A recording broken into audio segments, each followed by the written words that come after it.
My guest tonight has been a student demonstrator, a journalist, an activist. He's also the presidential candidate for the African Action Congress. Ladies and gentlemen, Omoyele Sowore is in the building! You're welcome. Thank you so much. You didn't add that I'm also a fisherman. Yes.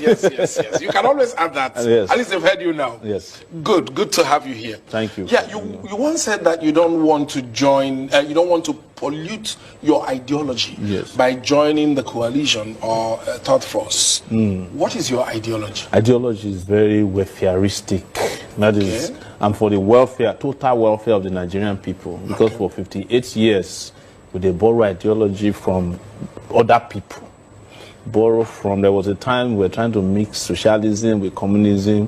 Then we went in a direction of capitalism. But we never practiced any of those things because we don't have people who can operate in interest of our people.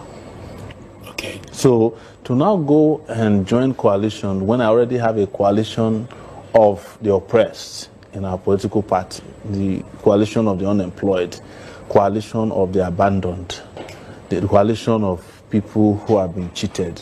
There's no need searching for other coalition of people who may not share the core beliefs of our own political party and movement. That was what made me say that. Okay, we'll leave it for you like that. Yes. We'll leave it for you like that.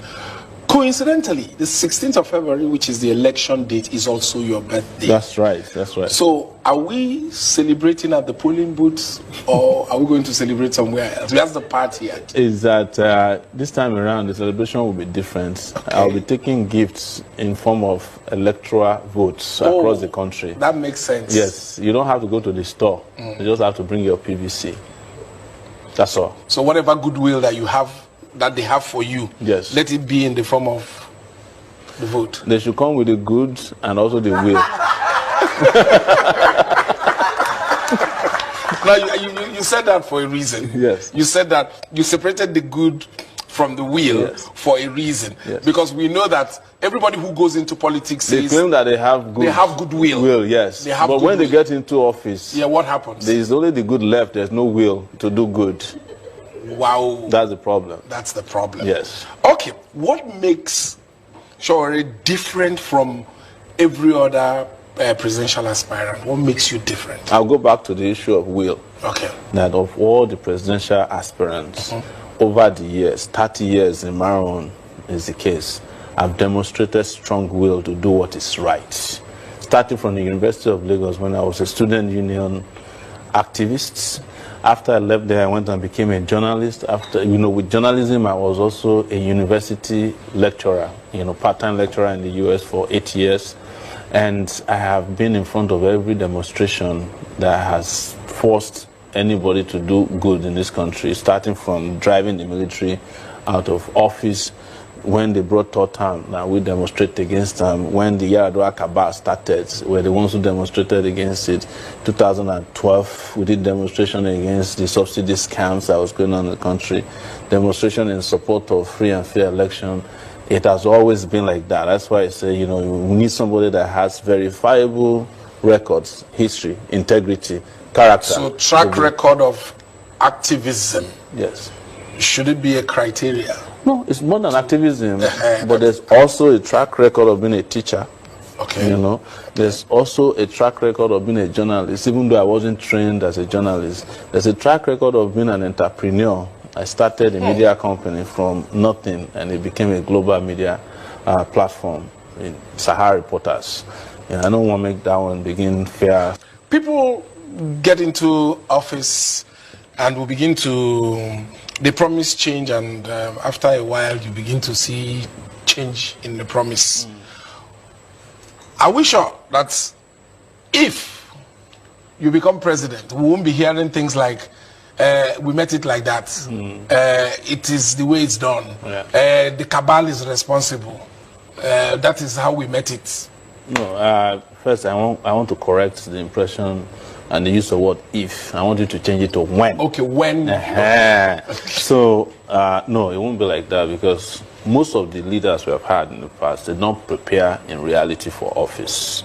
Otherwise, we would have had some of the best leaders having had experiences as president before. Some of them have done it twice. this is the only country in the world where when you fail, you're allowed to repeat again and you still fail and you still be making noise. But in our own case, we have done our homework. And not only doing the homework, we have publicized what we want to do. We have what we call Spicer Hit. We have documents that are downloadable so that people can interrogate and query it and tell us if these things will not work. Nobody has come back to say that. So we will not have a situation where we're saying, well, if we knew, because no godfather is sponsoring us. And the moment you remove godfathers from the equation of politics in Nigeria, you have a godson, and they will be doing the will of God. All right. I mean, that sounds very interesting. That sounds very, very, very interesting. Yes. Okay. Those who are staunchly in support of the present administration say they are satisfied with how he is fighting corruption. That is, I think, one of their main reasons. They say there's integrity and they're satisfied with. What is your take on it? No, it's even the man himself says that he's not satisfied with the way he's fighting corruption. That is why they are doing last-minute fight of corruption. So if you want to talk about who fights corruption in Nigeria, between the person sitting in front of you and the man who is going out very soon, I have done it without any incentive and done it better than any one of them. On NTA, when I was interviewing the candidates, I made mention of the fact that as of 2.5 years ago, this battle about Chief Justice of Nigeria, we had already published that the man has questionable wealth. And they wrote a rejoinder to deny that there's nothing like that, that they've looked at his record, the man is squeaky clean. But when it is now politically convenient and expedient, suddenly they go and brought the file out. So you know that they are not fighting corruption, they are using corruption to fight others. Wow. Yes. Wow. That's another spin to it. Do you think you have done enough to win this election? Oh, a lot. I'm the only candidate, unquestionably, who has been to every part of Nigeria. I've been to all the geopolitical zones. I've visited 34 states, including the Federal Capital Territory. I have traveled by air, by land, by keke napep, bicycle, and by boat, canoe, around Nigeria, talking to the people, finding out what they need. I did town hall meetings. But we've not been seeing you shut down areas with the kind of rockstar crowd that we are seeing. No, our strategy is different. We don't do that kind of parachute rallies. Those ones are transactional rallies. If you go to those rallies, the moment it is done, the same people who went to APC rally are waiting for the PDP to come and do the rally at the same place. That's not the kind of engagement we're having with the people. When we started with town hall meetings, for people to be able to ask us questions directly, and we did town hall meetings across this country. What we were not lucky to have is to have the money to be doing live transmission on TV.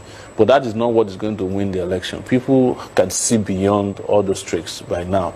But we have been around doing campaigning everywhere and reached every nook and cranny of this considering country. That you said you have done enough to win. Yes. So if we give you... Well, not enough until we win, because we are still 2 weeks out. Okay, so, wow. Yes. That has kind of affected the next question I was going to ask, but I'll still ask. Ask her. Which means if I give you $1 billion, you're just imagining, not like I have it to give you. Yes. If I give you $1 billion now, there's nothing more to do since you've done enough. No. That's what I just said. That until the last minute, okay, we are so not. There's still opportunity to do more. There's plenty. But it's not going to be about money. So. Now, there's this notion that people say you're doing this for popularity and for money, that you're just a rabble-rouser. You know, people are entitled to their opinion. One part of my life over this year is that I've worked very hard to promote freedom of speech. Yeah? And the aspect that is not there is the freedom after speech. And when I become president, everybody will have freedom of speech and freedom after speech. So those who are saying that I'm a rabble-rouser will still have their freedom intact. Okay. But I'm not. They know that if I was, I would probably not be sitting in front of you. Seriously. Everybody wants to solve Nigeria's problem. Yes. If you had the chance, or when we give you the chance let me change it. Yeah, when we give you the chance to, what is that one problem that you think that if you fix it, things will begin to take shape? It's not one, I must tell you. It's more than one. If you had a one-point agenda, what would it be? If I choose, it will be electricity. You know, I would light up every corner of this country, put 40 million homes on the national grid, or whichever grid we have, because national grid is not a way to describe grid. National grid in Nigeria is a grid that promotes darkness. So we have to be very careful how we use some of these terminologies. But yes, electricity will be a major priority. But following that will also be security, infrastructure, fighting corruption, of course, not the way they are fighting it, you know, because we have to plug the loopholes so that we have enough. And, you know, one area that I always talk about is also ensuring that there's proper distribution of wealth. Because our problem is not wealth creation. We have proven over the years that Nigeria can create wealth, even natural wealth that came to us by default. But we haven't been able to distribute wealth appropriately. Yes, in a just and fair manner. And that's why we are where we are today. Thank you very much, Mr. Sowore, for your time. Thank you for bringing me on your show. Please, a round of applause.